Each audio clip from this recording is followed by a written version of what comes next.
Goeiemôre vriende, so jy op die dag voor Kersfees op die 24ste, ek hoop inderdaad julle het klaar julle inkopies gedoen, anders gaan daar vir julle 'n lelike surprise wees. Die rye is lank, almal is ongeduldig, almal wil klaarmaak.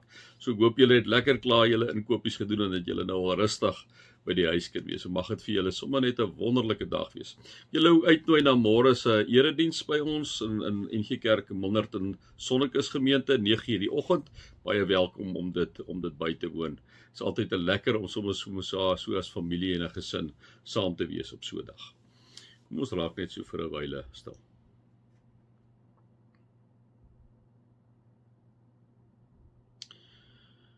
Vader God, ons kom sê vir u vanoggend, baie dankie vir u, Here, onverklaarbare liefde vir 'n mens.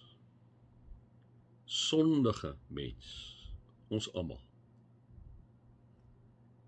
Here God, en dat u ons aanraak met liefde.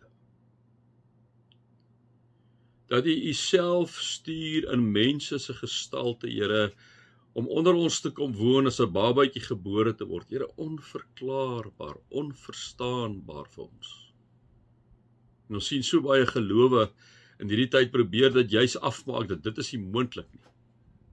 En Here, min wetende, u is die skepper van die heelal, by u is absoluut niks onmoontlik. U sê dit al reeds in Lukas 1 vroeër, wanneer u oor Elisabeth praat en sommer met Maria gesels deur die engel en sê my Elisabeth is al 6 maande swanger en eintlik vir Maria daardie sê onthou net niks is by God onmoontlik nie. Niks nie. Here, dankie vir Jesus, God die Seun, wat vir ons gebore is. Ons wil net vandag vir u kom sê, ons is lief vir u. Ons is regtig lief vir u. Dankie vir u goeie hart, u vergewensgesinde hart. Dankie daarvoor, Here. Amen. Vriende, mag daar vir julle genade en vrede en oorvloed wees, omdat julle hierdie wonderlike God ken. Omdat julle die wonderlike Jesus Christus self God ken. Wonderlike Heilige Gees, God die Heilige Gees ken. Vriende, ja, ek gaan nou vandag, soos ek vir julle gesê het, ek sal so, dink ek by maandag begin stilstaan weer by Kolossense. Maar in hierdie tyd praat ek sommer so 'n bietjie met julle wat gebeur het voor Kersfees, en dan sal ek na Kersfees nog so 1 of 2 goedjies sê, en dan sal ons op die ouende by Kolossense uitkom. Ek het dit gedink, ek wil nie nou al by Kolossense uitkom nie in hierdie tyd nie, né?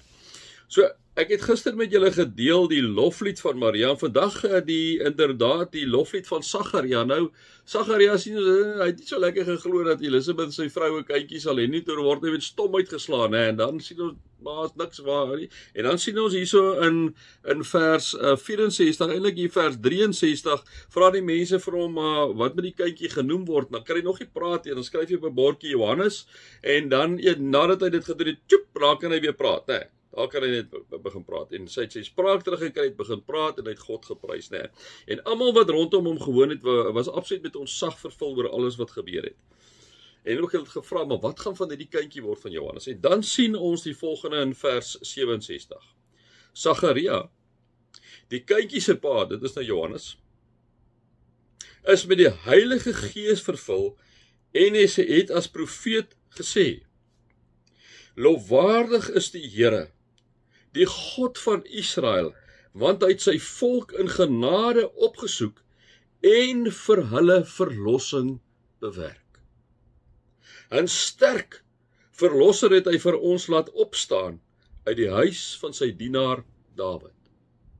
So het die Here dit reeds van oudsher af beloof deur die mond van sy heilige profete, dubbelpunt, om ons te verlos van ons vyande en uit die hand van al ons haters, om hom te ontferm oor ons voorvaders en sy heilige verbond te onthou.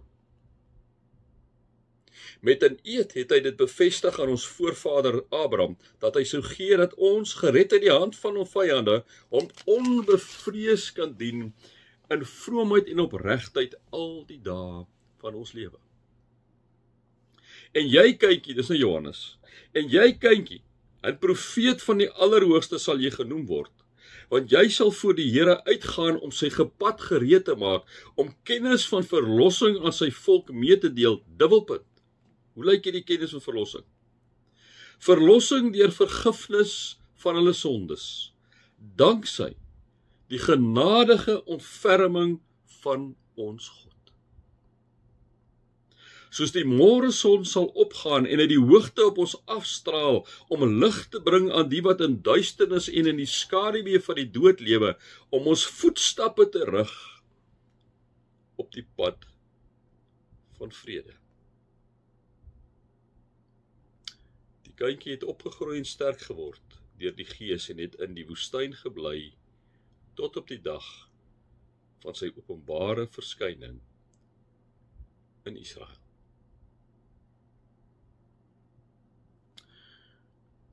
Mag julle inderdaad God se liefde ervaar, sy genade ervaar in Jesus Christus en sy teenwoordigheid ervaar deur God die Heilige Gees.